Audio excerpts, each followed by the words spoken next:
Welcome students, आपका मेरे channel science classes by doctor Kumkum Saxena में बहुत स्वागत है।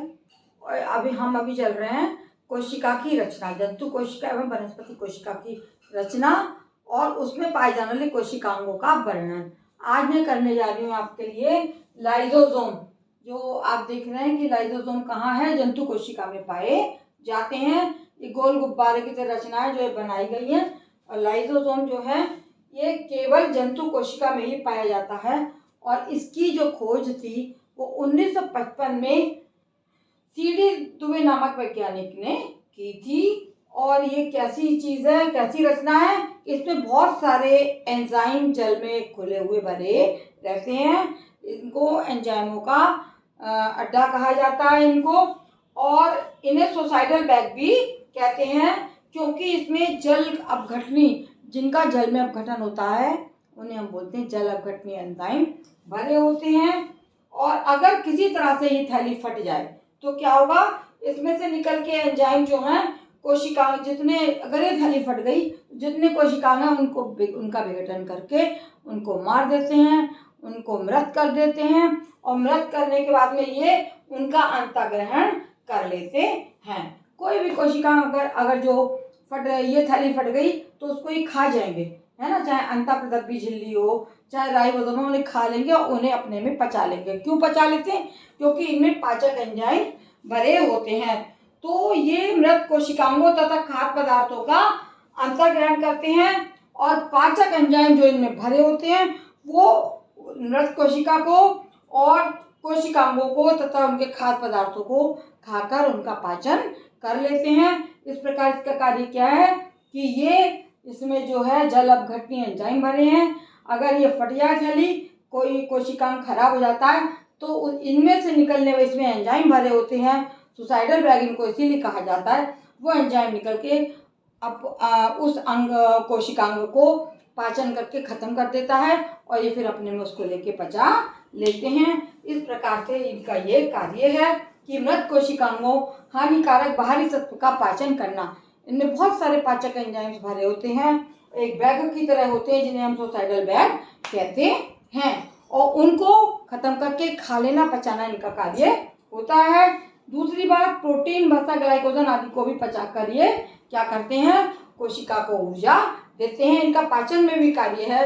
ये क्या क्या पचाते हैं, ये प्रोटीन, वसा जो हमारे फूड में पाया जाता है, ग्लाइकोजन आदि को पचाकर और ये कोशिका को ऊर्जा प्रदान करना इनका कार्य होता है। और समसूत्री कोशिका विभाजन को उत्प्रेरित करना भी इनका कार्य है। इस प्रकार से ये भी बहुत इम्पोर्टेंट जो है आपका क्या है, एक कोशिकांग है। अब आगे हम चलते हैं रसधानी या वैक्यूल। अब आगे मैं वर्णन करूंगी आपके सामने रसधानी का या वैक्यूल, जिसको बोलते हैं हम रसधानी। आप देख लीजिए, दोनों जो है आपके सामने रचनाएं बनी हुई हैं और उनमें क्या क्या चीज़ जो है, कहाँ कितना पाया जाता है, ये भी आप देखेंगे। है रसधानी या वैरिक्तिका। रस, ये क्या चीज़ है हमारी, वैक्यूल या रसधानी, है ना। रिक्तिका, ये क्या है, रिक्तिका बड़ी। ये आप देख लीजिए, ये जो है किसमें, ये भी एक कोशिकांग है, बहुत इंपॉर्टेंट। और ये प्लांट सेल में बहुत बड़ी होती है और एनिमल सेल में ये रिक्तिकाएं जो है बहुत छोटी पाई जाती हैं, छोटी छोटी पाई जाती हैं रिक्तिका। और इनमें जो है छोटी छोटी गोले के आकार की पाई जाती है, लेकिन इसमें बहुत बड़ी होती है। और ये वनस्पति कोशिका का बहुत अधिक और बड़ा भाग ये घेर लेती है। और इस रसधानी को इसको क्या बोलते हैं, इन्हें हम टोनोप्लास्ट कहते हैं। और इसमें रसधानी में भरे द्रव को रिक्तिका में टोनोप्लास्ट और इसमें भरे कोशिका रस टोनोप्लास्ट कहते हैं इस द्रव को। और इसमें भरे द्रव को कोशिका रस कहा जाता है ना। कोशिका रस जो वैक्यूल में भरा होता है उसको हम कोशिका रस कहते हैं। और ये पादप कोशिका का बहुत बड़ा भाग घेरती है।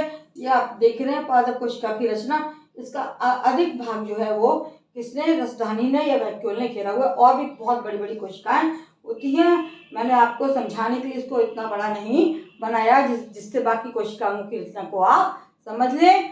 और ये कोशिका का ये क्या है, प्राकृतिक भंडार गृह है और इसमें अपशिष्ट पदार्थ जितने होते हैं उनका संचय होता है। ये क्या कहलाता है, प्राकृतिक भंडार गृह, इसको बोलते हैं प्राकृतिक भंडार गृह बोला जाता है इसको। और इस प्राकृतिक भंडार गृह में बहुत सारी चीजें जो हैं समाई जाती हैं, अपशिष्ट पदार्थों का संचय करती है ये। और इसको हम इस तरीके से क्या कहते हैं, कूड़ा पात्र एक तरीके के, है ना। अपशिष्ट पदार्थों को संचय करती है, अपशिष्ट पदार्थों का संचय करना, अपशिष्ट पदार्थों को संचय करती है।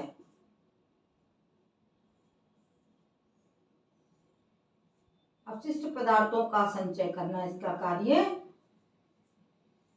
संचय करती है ये कौन, रिक्तिका, है ना। और इसके अंदर भरे द्रव को टोनोप्लास्ट इसको बोलते हैं, कोशिका रस इसको बोला जाता है। इस प्रकार से अपशिष्ट पदार्थों का संचय करती है और इसको हम कूड़ा पात्र भी कहते हैं। दूसरा कार्य इसका, इसमें अम्ल, कार्बोहाइड्रेट, अमीनो अम्ल भी, प्रोटीन भरा होता है। इसमें क्या भरा होता है, वसा, कार्बोहाइड्रेट और अमीनो अम्ल, कार्बोहाइड्रेट और वसा, कार्बोहाइड्रेट और अमीनो अम्ल इसमें भरे पाए जाते हैं और ये इसमें अपने में भर लेता है। इस तरीके से इसका डबल कार्य होता है। अमीनो अम्ल और प्रोटीन भी इसमें भरा होता है, सब चीजें इसके अंदर पाई जाती हैं। इस प्रकार से रिक्तिका जो है एक इम्पॉर्टेंट कोशिकांग है। वनस्पति कोशिका में ये बहुत बड़ी होती है और जंतु कोशिका में ये बहुत छोटी छोटी रिक्तिकाएं, इस तरीके से रिक्तिका ले लीजिए, इस तरीके से रिक्तिका छोटी सी रिक्तिका पाई जाती हैं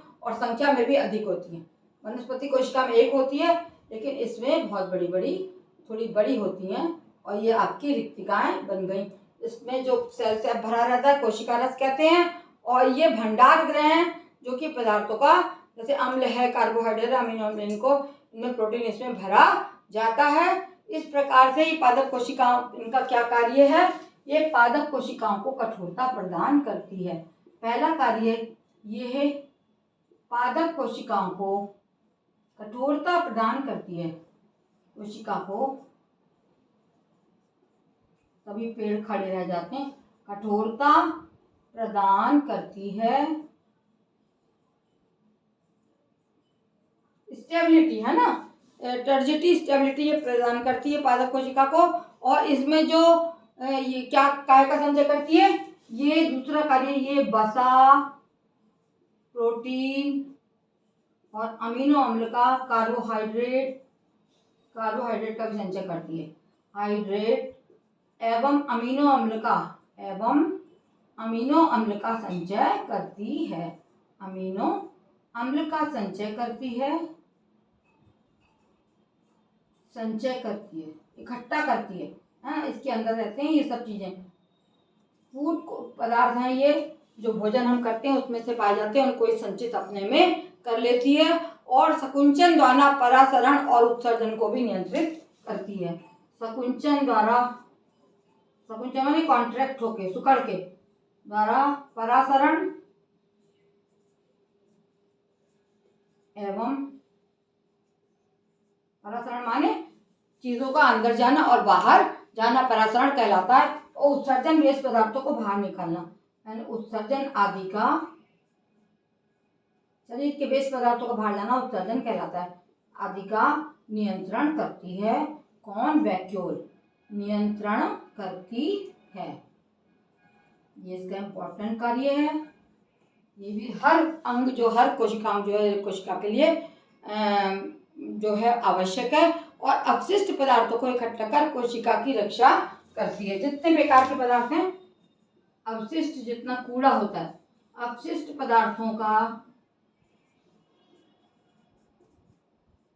पदार्थ जितने भी निकलते हैं सेल के अंदर, उनको क्या करती है, अपशिष्ट पदार्थों को इकट्ठा कर कोशिका को,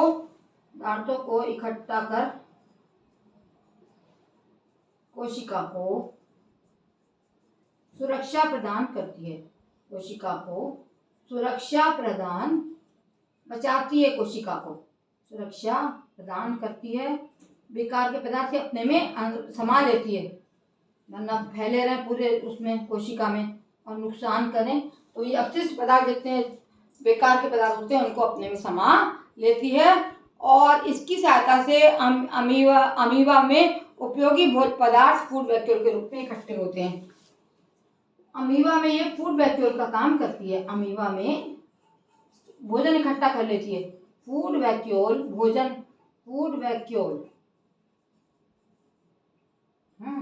का काम करती है, कार्य करती है और भोजन को अपने में संचित करती है। जब अमीबा को जरूरत होती है तो यह उसको भोजन प्रदान कर देती है। इस प्रकार से बच्चों आज मैंने कोशिकांगों को पूरा आपको पढ़ा दिया, जितने पाए जाते हैं वनस्पति कोशिका में, जंतु कोशिका में। अब आगे मैं आपको ये अंतर बताऊंगी कि दोनों में क्या अंतर है और किस तरह से कौन सा चीज़ें इसमें ज़्यादा है, कौन सी चीज़ें इसमें कम पाई जाती हैं। यहीं पर मैं अपने चैप्टर को समाप्त करती हूँ, अपने इस चैप्टर के इस भाग को समाप्त करती हूँ। मुझे सब्सक्राइब करना ना भूलें बच्चों, और आप अपने अन्य दोस्तों को बताएं। आप जो हैं इसको जिन्होंने नहीं किया वही सब्सक्राइब करें और अन्य बच्चों को बताएं, क्योंकि ये मेरी क्लासेस जो हैं वो बिल्कुल फ्री हैं, जिसमें आपको कुछ भी नहीं देना है। धन्यवाद।